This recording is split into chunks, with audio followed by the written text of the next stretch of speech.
bonjour à tous et à toutes. Il y en a que je n'ai pas vus. Alors, soyez richement bénis et que ce matin, eh bien, nous puissions être plongés dans le regard du Seigneur. Que nous puissions avancer avec lui. Pour ceux qui étaient là dimanche dernier, je ne sais pas si vous vous souvenez, Bruno, il a parlé, il a dit de savoir discerner ce qui vient de notre désobéissance. Et on peut tous désobéir en tant qu'enfants de Dieu. Et il avait parlé de ça. Et le premier sujet qu'il a parlé, il a dit, est-ce que nous avons vraiment une foi véritable, une repentance véritable? Ça peut paraître un peu curieux, non? Vous allez dire, mais Paul, on est tous repentis. Oui, moi aussi. Mais est-ce qu'il n'y a pas des moments où ma repentance, elle est un petit peu diminuée, elle est en pointillé? Je n'accuse personne, mais je dis ça. Alors, ça m'a encouragé parce que j'avais prévu, justement, un message sur la repentance. Et dans un premier temps, on pourrait afficher ce qu'il avait dit dans Joël. Joël 2, versets 12 et 13. Voilà. Regardez bien ce qui est écrit. « Maintenant encore, dit l'Éternel, revenez à moi de tout votre cœur, déchirez vos cœurs et non vos vêtements. » Et moi, ce qui m'a frappé en relisant ce passage, je l'ai peut-être lu je ne sais pas combien de fois, mais c'est écrit « maintenant ». Quand Joël l'a écrit, le prophète, c'était pour le peuple hébreu. Et moi, je dis que ce matin, c'est maintenant qu'on doit déchirer nos vêtements, qu'on doit avoir un cœur qui revient avec puissance au Seigneur. Maintenant, c'est pas demain, c'est maintenant, ce matin. Je parle pour moi, hein. Donc, je pourrais dire que j'ai presque fini mon message parce que c'est le but, c'est maintenant. Alors, soyons dans la joie, frères et sœurs, ce matin, parce que je crois que nous sommes dans une période où nous avons besoin de cette puissance. Alors, c'est vrai que lorsqu'on entend le mot repentance, peut-être que certains vont dire, oui, mais attends, tu peux dire ce que tu veux, moi je me suis repenti. C'est vrai. Un petit témoignage qui dure même pas une minute. Moi, je me suis repenti 2 fois.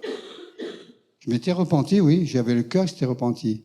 Seulement, les choses anciennes sont revenues beaucoup plus vite que je ne pensais. Et j'ai chuté. J'ai été repris par le Seigneur. Et c'est même un homme de Dieu qui, en bas, m'a vu. Il m'a dit, « Paul, tu es en danger de mort. » Waouh! Si on vous dit ça le matin, j'ai pleuré. Mais je savais qu'il avait raison. Danger de mort, pas physique peut-être, mais spirituel. Et je suis rentré à la maison, j'ai pleuré. Et je me suis repenti. C'est écrit dans ma Bible. 2e repentance, 2e conversion. N'ayons pas peur, on peut tous faire des choses qu'il ne faut pas. Mais croyons simplement que lorsqu'on a vraiment ce cœur qui veut s'attacher à Dieu, à Jésus et au Saint-Esprit, eh bien, nous sommes attachés à lui par la repentance d'un cœur vrai. C'est comme la foi. On peut dire j'ai la foi, oui, mais beaucoup de gens ont la foi pour X ou Y chose. Mais quelle foi? Nous devons avoir la foi, celle qui nous conduit à travers la parole, celle qui nous incite à lire la parole. Mais la lire, c'est une chose, mais à la méditer, à plonger nos regards pour qu'on voit ce qui est écrit. Et qui est-ce qui peut nous donner ça? C'est le Saint-Esprit. Et ce que je vais dire, c'est peut-être un peu dur, mais trop souvent, nous oublions que c'est le Saint-Esprit qui va nous donner la parole. Vous pouvez donner la Bible à quelqu'un dans la rue, il va la lire, mais c'est comme s'il lisait les dernières nouvelles d'Alsace. Hein. Mais s'il a le Saint-Esprit, il va comprendre des choses. Et moi, ce matin, ce maintenant, déchirez vos cœurs. Je me parle à moi, hein. Alors, je crois qu'on va continuer là-dessus. C'est vrai que nous savons que la repentance, c'est le seul chemin par excellence pour nous amener à Dieu. C'est se repentir et mettre son cœur à nu et croire ce que Dieu dit. Est-ce que vous êtes d'accord jusque-là? C'est de croire ce que Dieu dit. Si je ne crois pas ce qui est écrit, est-ce que je suis vraiment repenti? Non, c'est parce que mon cœur n'est pas ouvert. Alors, c'est vrai, nous désirons voir des changements dans nos propres familles. Nous désirons voir des changements dans nos quartiers. Nous désirons voir des changements ici, dans l'église Agapé. Et cette église, elle est prévue pour avoir des choses merveilleuses qui vont se produire. Et nous devons le croire, même si pour l'instant, on ne voit pas tout. Et c'est peut-être en pointillé. Alors je crois que nous devons avoir cet esprit de communauté ensemble et de travailler ensemble et de marcher ensemble pour pouvoir gagner la victoire. Parce que l'ennemi, il est rusé. Tellement rusé, c'est qu'il peut nous appauvrir dans notre pensée en lisant la parole. Et on peut dire, oh oui, mais c'est pas grave, hein, c'est pas grave, c'est pas un petit péché. La parole dit, tous ont péché et sont privés de la gloire de Dieu. Tous ont péché. C'est pas un, c'est tous. Donc nous devons nous encourager les uns les autres. Et si quelqu'un pêche, on n'est pas là pour juger. On est là pour encourager. On est là pour affermir sa foi. Moi, j'ai eu besoin de ce passage dans ma vie, dite de chrétien. Et heureusement que cette personne, c'est un prophète qui est toujours vivant d'ailleurs, qui m'a dit ça. Moi, le Seigneur m'a toujours parlé avec 2 ou 3 mots. C'était clair et précis. Paf, paf. Tu crois ou tu crois pas. Il ne m'a pas fait de discours. Mais j'ai apprécié parce que j'ai pleuré. Mais je savais qu'il avait la vérité. Je savais qu'il avait la vérité. Et pour moi, la vérité, elle est là. Hein. Elle est là.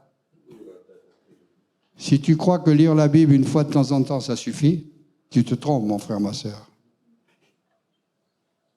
Mais si tu lis tous les jours un verset peut-être, que tu le médites, eh bien, tu verras des changements dans ta vie. Tu verras combien la parole de Dieu est bonne. Alors c'est vrai que je vais citer plusieurs versets. Le premier, c'est dans 2 Chroniques 7, les versets 13 et 14.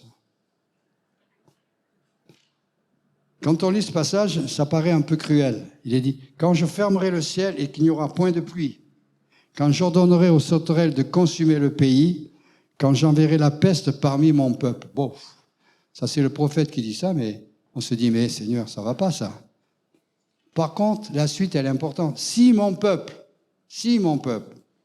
sur qui est invoqué mon nom, s'humilie, prie et cherche ma face, s'il se retourne de ses mauvaises voies, je l'exaucerai des cieux, je lui pardonnerai son péché et je lui guérirai son pays. Ça, c'est beau. Parce que si on s'arrête au milieu de ce verset, on ferme la Bible. Mais si on va à la suite, si mon peuple, mais est-ce que nous ne sommes pas le peuple de Dieu? Nous sommes le peuple de Dieu. Et ceci, il est très important. Nous devons continuer à, même si les choses ne vont pas bien, physiquement, moralement, spirituellement, des décès, qu'on perd quelqu'un, on perd son épouse, on perd son mari. Il ne faut pas s'arrêter là-dessus. Il faut continuer à croire que l'Esprit de Dieu, il est là et que c'est lui qui va nous sauver. Si mon peuple m'invoque, il s'humilie. Vous savez, s'humilier, c'est pas facile. Hein. Souvent on dit, ah ouais, mais toi, tu t'humilies. On croit que c'est une faiblesse. C'est une puissance si on s'humilie devant Dieu. C'est une puissance. Dans le monde, peut-être que, ouais, lui, il s'humilie, ouais, il croit tout, il fait n'importe quoi. Non. Moi, je parle de s'humilier devant Dieu. Hein. Si on s'humilie, eh bien, il va y avoir quelque chose qui va nous régénérer. Ça vous est jamais arrivé de vous retrouver des fois dans une situation un peu embarrassante, moralement surtout, physique aussi, que peut-être vous êtes mis à pleurer et vous dites, mais qu'est-ce que je fais, Seigneur? Tu n'es pas avec moi? Tu n'es plus avec moi? Comment ça se fait? Mais Jésus a dit, je serai tous les jours avec vous. Et ça, il faut le redire à l'ennemi. Stop, tu n'as pas la place chez moi. C'est Jésus qui a toute la place. Moi, je veux vous encourager dans ce sens ce matin. C'est des choses toutes simples. Je ne suis pas théologien, je ne suis pas prophète, mais j'ai envie de dire cela ce matin. Alors, et est-ce que le Seigneur a changé depuis qu'il a dit ça dans la chronique? Non, il n'a pas changé. Bien au contraire, nous devons nous humilier, prier et évidemment nous repentir. Regardez ce qui est écrit dans Romains 12, verset 2.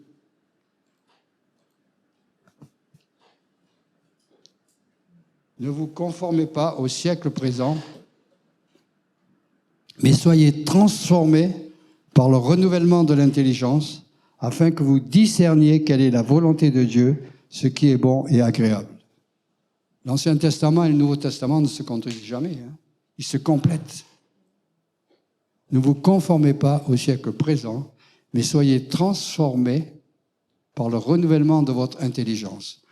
Alors, chacun a une intelligence. Dieu a donné l'intelligence à tout le monde, comme il a donné des dons à tout le monde. Mais comment renouveler notre intelligence? Peut-être que vous vous posez la question, peut-être que vous êtes posé la question, et peut-être que vous n'avez pas eu de réponse. Mais le renouvellement de l'intelligence, il faut la demander à Dieu. Demandez et vous recevrez. Si on ne demande pas, lui, il ne bouge pas. Frappez et on vous ouvrira. Mais si on ne fait pas cela, bien Dieu, il dit, bon, il parle, mais il ne me demande rien, moi. Et Dieu, il veut qu'on lui demande. Il ne dort pas, Dieu. Ce n'est pas un Dieu qui dort. Mais l'ennemi veut nous endormir dans des situations. Il y a quelqu'un qui dit oui, là. C'est bien. L'ennemi veut toujours nous endormir là où il sait qu'on va le quitter. Mais on l'a déjà quitté. Il va essayer de nous induire en erreur. Et ça, c'est sa façon de faire. Donc voilà. La repentance est fondée sur une nouvelle attitude. J'espère que vous le savez. Une nouvelle direction, une nouvelle vision et peut-être encore une nouvelle identité. Est-ce que vous savez que nous avons une nouvelle identité, les frères et sœurs? Oui, j'ai l'identité de mes parents, mes arrière-grands-parents. Mais ma nouvelle identité, la vôtre, c'est qui? C'est Jésus, non? Nous avons l'ADN de Jésus. Il ne faut pas l'oublier. Jésus, il est mort à la croix pour nous, puisqu'il a dit, Père, tout est accompli. Il a tout détruit pour que nous puissions grandir. Et c'est ça notre nouvelle identité. Et je vous encourage ce matin à proclamer dans vos cœurs, merci Seigneur, parce que tu es venu vers moi. J'étais impur, tu m'as rendu pur. J'étais hypocrite, tu m'as rendu droit. Et aujourd'hui, je t'appartiens. Et le peuple de Dieu, qui est vraiment le peuple de Dieu, il a l'identité de Jésus-Christ. Pourquoi Jésus a dit, il est bon que je parte, je vais vous préparer une place, là-haut. Et la place qui est là-haut, même si c'est la plus petite qu'il me donne, elle sera plus grande que tous les plus grands châteaux, plus grand que Versailles ou tout ce qu'on voudra. Parce qu'il y aura la gloire de Dieu. On verra la gloire de Dieu, on verra la puissance de Dieu. C'est ça qui est important. Et je crois qu'on doit entrer dans cette perspective de tout cela.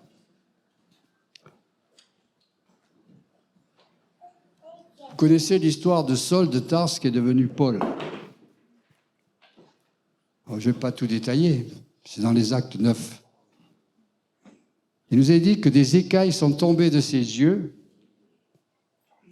Ainsi, la vision du monde a complètement changé et Saul est devenu le grand apôtre qui a évangélisé tout le bassin méditerranéen. Les écailles sont tombées. Moi, je ne sais pas comment elles étaient, ces écailles. Mais peut-être que moi, ce matin, j'ai des écailles devant mes yeux. Et je veux qu'elles tombent. C'est quoi les écailles? Eh bien, c'est des perspectives, c'est des visions que l'ennemi nous met pour ne pas comprendre la parole, pour ne pas pouvoir la lire même. C'est ça qui est grave. Parce qu'aujourd'hui, même les aveugles, il y a du braille, ils peuvent lire n'importe quel livre. Mais je ne veux pas en arriver là.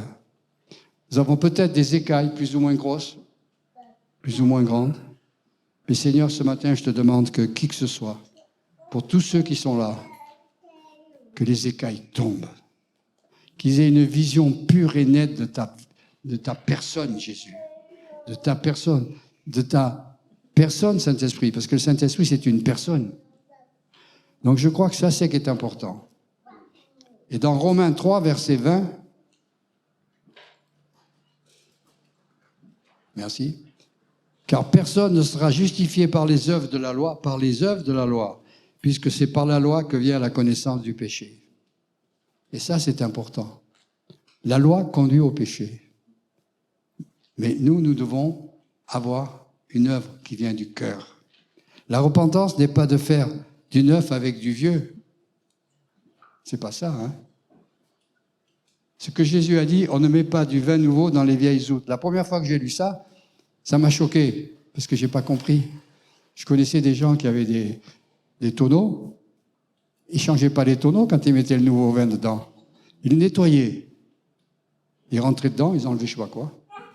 Eh bien, c'est ça. On ne met pas maintenant du vin nouveau dans l'ancien. Ça veut dire quoi? On ne mélange pas mes nouvelles pensées avec les anciennes. Les anciennes pensées, elles sont détruites. Pas moi qui le dis, c'est Jésus. Et si nous croyons ça ce matin, eh bien, nous allons voir des choses merveilleuses. Nous allons voir des choses qui vont nous faire grandir, qui vont approfondir dans notre âme. Moi, je ne sais pas comment vous êtes, mais je pense que c'est la même chose. Lorsque on est en relation avec Dieu le Père, au nom de Jésus, qu'on invite le Saint-Esprit, que vous soyez dans votre chambre ou même en marchant, en regardant la nature, il se passe quelque chose là. Il se passe quelque chose. Il y a une paix, il y a une joie, il y a une force qui est là. On ne sait peut-être pas la mesurer, on ne sait peut-être pas bien la comprendre, mais elle est là. Et je crois qu'on doit se laisser saisir par la parole de Dieu. Et dans Tite, c'est le Nouveau Testament encore, Tite 3, verset 5. Il nous a sauvés, non à cause des œuvres de justice que nous avons faites, mais selon sa miséricorde, par le biais de la régénération et le renouvellement du Saint-Esprit. Encore une fois, nous voyons que si nous mettons le Saint-Esprit de côté, il ne va pas se passer grand-chose. On va être peut-être des bons religieux, excusez-moi du terme, mais je crois que nous avons franchi le cap de la religiosité au cap de la sainteté. Ce n'est pas du tout la même chose. Ce n'est pas du tout la même chose. Je ne dis pas que tout ce qu'il fait dans certaines religions, c'est tout mauvais, non. Mais je dis on a passé un cap. Alors, une remarque qui me paraît importante, un chrétien à moitié repenti, c'est-à-dire un mélange du vieux avec du neuf, devient une cible pour l'ennemi. Est-ce que vous croyez cela? Parce qu'on laisse une part à l'ennemi. On n'a pas tout liquidé. On croit qu'on l'a fait, mais c'est faux. Je répète, un chrétien à moitié repenti, c'est-à-dire un mélange de vieux et du neuf, mais il devient une cible pour l'ennemi. C'est une porte ouverte, une grande porte ouverte qui attaque qui? Qui attaque un tel ou un tel, mais qui attaque l'Église. Qui attaque l'Église de Christ. Je ne parle pas d'Agapé, de l'Église de Christ. Alors pensons à ce verset de Tite 3,5 qui nous a sauvés non à cause de sa justice, mais simplement parce que, nous avons accepté le vin nouveau, mais on ne le met pas dans les vieilles outres. Vous êtes d'accord jusque-là? Je dis rien de très compliqué, je dis rien de très spécial, mais je crois que c'est simplement que quand j'ai préparé ce message, je vous avoue que j'ai mis du temps. J'ai relu, j'ai griffonné, j'ai dit non, ça va pas, ça va pas. Et 3 jours avant que je sache que j'allais prêcher, je l'ai repris. Parce que j'ai dit, est-ce que mes frères et sœurs vont bien comprendre? Je ne veux en aucun cas juger, je ne veux en aucun cas critiquer. Mais ce que je désire, c'est que, comme Moïse qui a vu le buisson ardent, il est redescendu, il avait un nouveau visage, mais il avait aussi un nouveau cœur. Et ça, c'est important. Et pour nous, ce matin, je crois que c'est la victoire sur toutes les choses qui sont autour de nous.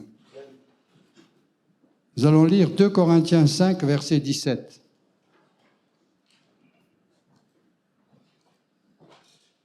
Merci.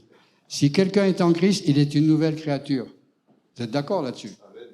Les choses anciennes sont quoi? Sont passées. Voici que toutes choses sont devenues nouvelles. Et ça, nous pouvons peut-être le lire, le réciter.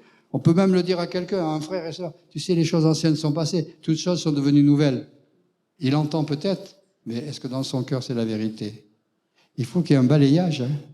Il faut qu'il y ait un balayage, mais profond.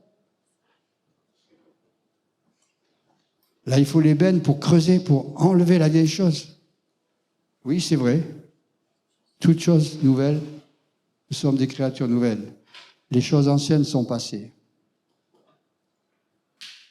Ça vous arrive jamais Vous êtes là, puis d'un seul coup, là-dedans, dans le cerveau, là, dans vos pensées, les choses anciennes qui reviennent. Elles semblent peut-être pas mauvaises, mais c'est un piège.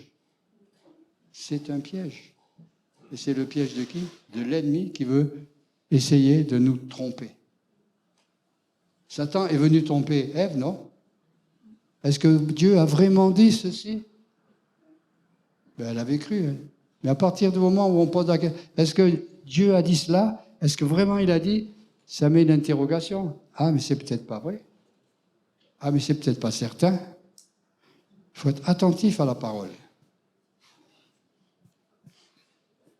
Et je crois que ce verset, c'est peut-être la plus grande affirmation du Nouveau Testament, parce qu'il n'y a aucune religion qui n'enseigne qu'un être humain peut devenir une nouvelle créature. Aucune religion ne vous apprend ça. Aucune. Vous ne le trouverez que dans la Bible, et pas ailleurs. Et vous ne l'entendrez prêcher que dans la parole de Dieu et non autre chose. Alors, la nouveauté de la repentance est que ce changement est total sur tous les points de notre vie. Une vraie repentance, c'est que tout a été transformé. Tout a été transformé. La repentance est le rejet de l'ancienne identité afin de devenir une nouvelle créature. Est-ce que vous croyez cela ce matin? C'est ça qui est important. Je répète, la repentance, c'est le rejet de l'ancienne identité afin de devenir une nouvelle créature. Et nous sommes des nouvelles créatures, ça a été dit plus tôt. Et je crois que c'est ça, qu'un cœur nouveau, une pensée nouvelle, une intelligence renouvelée, même si on ne le croit pas, c'est pourtant la vérité. Mais tout cela, c'est parce qu'il faut plonger les regards dans la parole de Dieu. Que ce soit dans l'Ancien, que ce soit dans le Nouveau Testament, il n'y a jamais de contradiction de l'un avec l'autre. On doit pouvoir assimiler les deux. Et peut-être que lorsque vous êtes vous avez ouvert votre Bible le matin ou le soir, peu importe, et il y a un verset qui vous vient, mais allez-y, lisez-le. Parce que si ça vous vient, c'est que le Saint-Esprit veut vous prévenir de quelque chose. Attention petit, attention Paul, tu es en train de dévier. Tu as déjà mis un petit pied à gauche, mais il faut le ramener à droite. Le chemin est étroit. Il y aura toujours des situations difficiles, mais avec Dieu, on avance. Avec Dieu, on avance. Il ne s'agit pas de se comparer à Pierre ou à Paul ou à Jacques. Chacun avance avec ses capacités. Chacun avance à la façon dont Dieu veut le moduler, veut le transformer. Il y a beaucoup de choses qui, en apparence, n'ont pas changé peut-être dans nos vies, dans la mienne. Mais moi, je mets ma confiance en Dieu. Et chaque fois que je lis un verset, je te rajeunis dans ta vieillesse, je fais Alléluia. Hein. Vous pouvez faire la même chose. Hein. C'est important. Alors, si on prend maintenant l'Ancien Testament, Ésaïe 43, versets 18 et 19. Il est écrit « Ne pensez plus aux événements passés et considérez plus ce qui est ancien. Voici, je vais faire une chose nouvelle sur le point d'arriver. Vous ne la connaîtrez pas. » Point d'interrogation. « Je mettrai un chemin dans le désert et des fleuves dans la solitude. » Il y a beaucoup de choses qu'on a demandé à Dieu qu'on n'a peut-être pas encore reçues. Mais j'ai préparé pour vous quelque chose. Qui que vous soyez là, Dieu a préparé quelque chose pour vous. Pour nous tous. Et quand Dieu prépare quelque chose pour nous, c'est quelque chose de merveilleux. Peut-être ça ne se passe pas comme on voudrait que ça se passe. Mais il faut être obéissant. L'obéissance vaut mieux que les sacrifices. J'invente rien. Hein? Donc je crois que, oui, Dieu a préparé des choses merveilleuses pour toi, pour moi, pour chacun de nous, pour cette Église. Et ce qui a été demandé pour les vendredis soirs, qu'on puisse prier ensemble pour l'évangélisation. Ce n'est pas le cas d'une personne, c'est le cas d'un ensemble. Vous allez me dire, oui, mais Dieu a dit, si Jésus il a envoyé ses disciples 2 par 2. Ok, d'accord. Mais il a enseigné tout le groupe. Ils ont tous reçu la même information. Ils ont tous reçu la même parole. Alors c'est vrai que l'évangélisation, c'est quelque chose qui est... Moi, on m'a évangélisé un jour, hein. Sinon je ne serais pas là. Au début, je n'ai pas cru. Hein. C'était mon fils, j'ai failli le foutre dehors. Parce que je me dis, tu m'énerves. Mais, j'ai voulu quand même savoir. On m'a prêté un livre. J'ai dit, je vais le lire comme si c'est un San Antonio. Si ça ne me plaît pas, je balance. Mais j'ai pris le livre, j'ai commencé à le lire, mais je ne l'ai pas balancé. Hein. J'ai voulu en savoir plus. Et puis, de fil en aiguille, je me suis rapproché d'un couple qui aujourd'hui n'est pas là, mais bref. C'était un ancien de l'église. J'ai dit, écoutez, moi, il y a des choses qui me dépassent. Moi, je ne sais pas si c'est vrai, si ce n'est pas vrai. Il m'a parlé. Et il a été très sage avec moi. Parce que je lui ai dit une chose. J'ai dit, vous savez, monsieur, je ne savais pas qu'on s'appelait frère. Hein. J'ai dit, moi, le dimanche matin, je vais faire du vélo. Hein. Votre truc, là, ça ne m'intéresse pas. Vous savez ce qu'il m'a répondu? Mais Paul, oui, c'est vrai. Mais le matin, vous pouvez aller à votre truc que vous dites, mais après-midi, vous pouvez aller faire du vélo. Hein. Dieu ne vous empêchera pas d'en faire. J'ai dit, ah ouais. Et j'ai compris. Et heureusement qu'il ne m'a pas jugé. Et petit à petit, je suis venu là, un soir, en février 93. Et le prédicateur, je me disais, mais ce type-là, il me connaît ou quoi? C'est pas normal, ça. Et j'ai dit oui à Jésus. Mais ça a mis du temps. Entre la prière que j'avais faite quand j'avais 8 ans, c'est à 53 ans que je suis venu à Jésus. Vous vous rendez compte? Je ne vais pas raconter ma vie, hein. Mais je crois qu'il faut qu'on soit fidèle à la parole. C'est vrai qu'un désert, ça n'a pas de chemin. Un désert, c'est du sable, on va à droite, on va à gauche. Mais le prophète nous rappelle que la vraie repentance, c'est un chemin nouveau que nous devons suivre.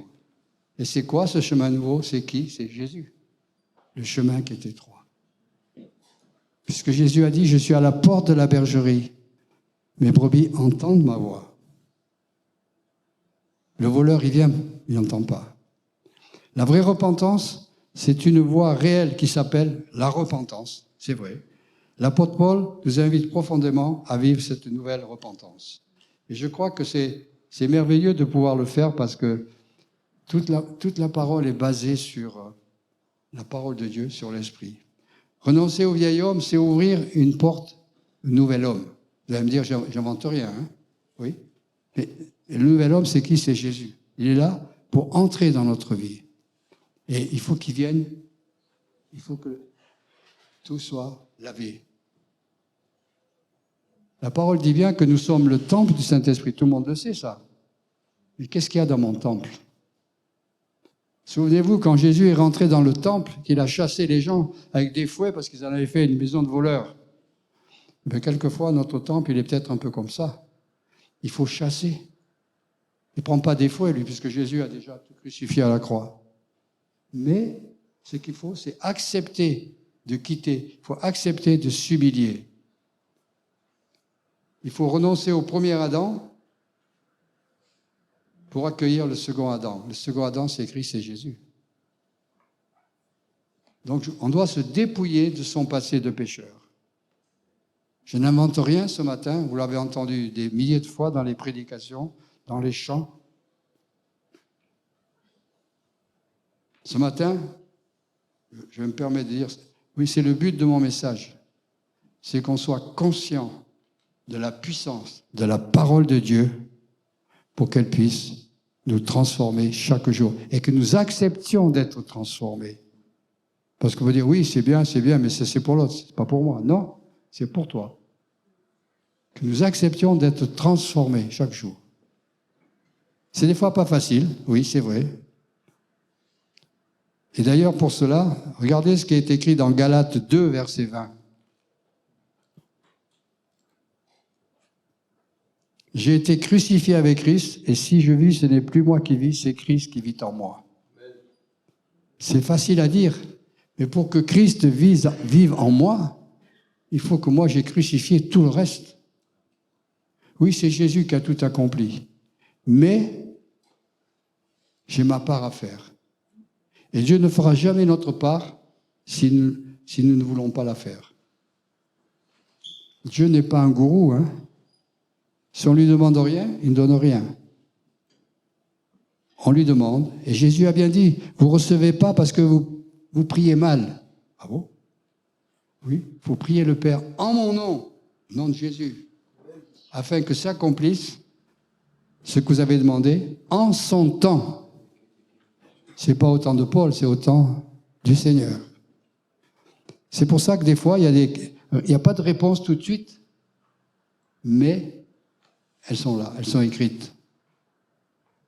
Moi, je peux vous dire que ma prière quand j'avais 8 ans, elle a été entendue par Dieu, puisque c'est en 93 qu'il me l'a ordonné.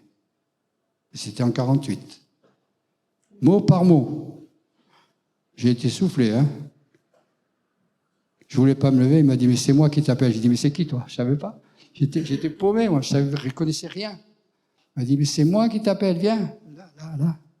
Là, j'ai plié le genou, là. Mais parce que mon cœur était prêt. Alors, encore une fois, il y a un point qui est important. Rechercher la crainte de Dieu pour une vie réelle de la repentance. Rechercher la parole de Dieu. Et il y a un homme dans la Bible qui peut vous surprendre, mais c'est Job. Job 42, versets 5 et 6. Mon oreille avait entendu parler de toi. On peut tous entendre parler de quelqu'un. Maintenant, mon œil t'a vu. C'est pourquoi je renonce et je me repens sur la poussière et sur la cendre. Waouh! Et avec tout ce qu'il a souffert, tout a été détruit. Mais Dieu avait prévenu, tu ne toucheras pas à son corps, à sa vie. Mais après, il a reçu au centuple. Il a reçu au centuple. Donc, vous voyez que Dieu est Dieu. Hein. Alors, nous pourrions avouer à Dieu que nous n'avons pas suffisamment de foi pour nous reposer pleinement sur lui. Mais il ne faut pas faire comme ça. La véritable foi commence dans l'humilité. Et la foi et la repentance, c'est deux choses qui sont ensemble. On ne peut pas les dissocier. On ne peut pas les dissocier. Alors, c'est vrai que, moi j'ai marqué, attention, une réflexion peut nous déranger. Si nous sommes superficiels, le Saint-Esprit n'a pas la liberté d'agir en nous comme il voudrait au milieu de nous. Si je suis superficiel, ben le Saint-Esprit va être superficiel. Hein. Il m'a dit de temps en temps, tu penses à moi, de temps en temps, il va donner des petits attouchements. Oui, la repentance, c'est une métanoïa, c'est une transformation qui doit être profonde pour que le Saint-Esprit puisse grandir au milieu de nous. Alors voilà, ce matin, c'était le sens de ce message. Peut-être encore un petit point important. La repentance nous conduit à la conversion de notre âme. C'est un miracle instantané, mais le perfectionnement d'un saint est la tâche de toute une vie. C'est la tâche de toute une vie, frères et sœurs. Il ne faut pas croire que parce qu'un jour on a dit oui, que hop, tout va bien. Oui, ça va bien, mais c'est tous les jours que nous devons proclamer la victoire au nom de Jésus. Si je dis oui une fois et puis qu'après je m'en occupe plus, ben je suis redevenu un bon religieux, hein, ou un religieux tout court. Je ne sais pas s'il faut mettre bon. Mais par contre, le perfectionnement, c'est un saint. D'être saint a une tâche. Alors, je vais peut-être vous surprendre, mais je voudrais terminer ce message qu'on affiche le psaume 51.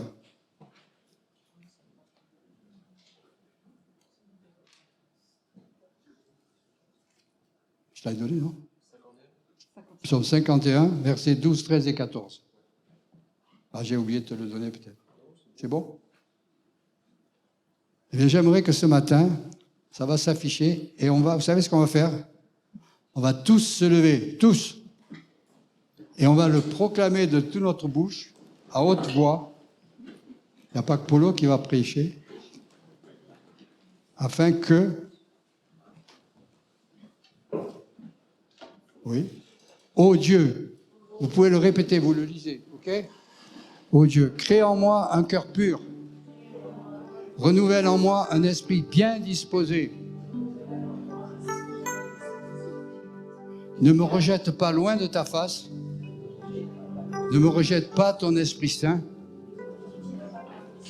Rends-moi la joie de ton salut et qu'un esprit de bonne volonté me soutienne. Voilà. Vous l'avez proclamé ensemble. On était tous ensemble là. C'est ça qui fait la force. Je crois qu'on peut remercier le Seigneur ce matin, où je dirais que la repentance et la foi sont indissociables pour obtenir le pardon de Dieu. La repentance sans la foi ne ferait que nous plonger dans un désespoir. La repentance et foi ensemble font de nous qu'on tourne le dos à notre passé. Alors si vous êtes d'accord là-dessus, on va applaudir le Saint-Esprit, on va applaudir le Seigneur.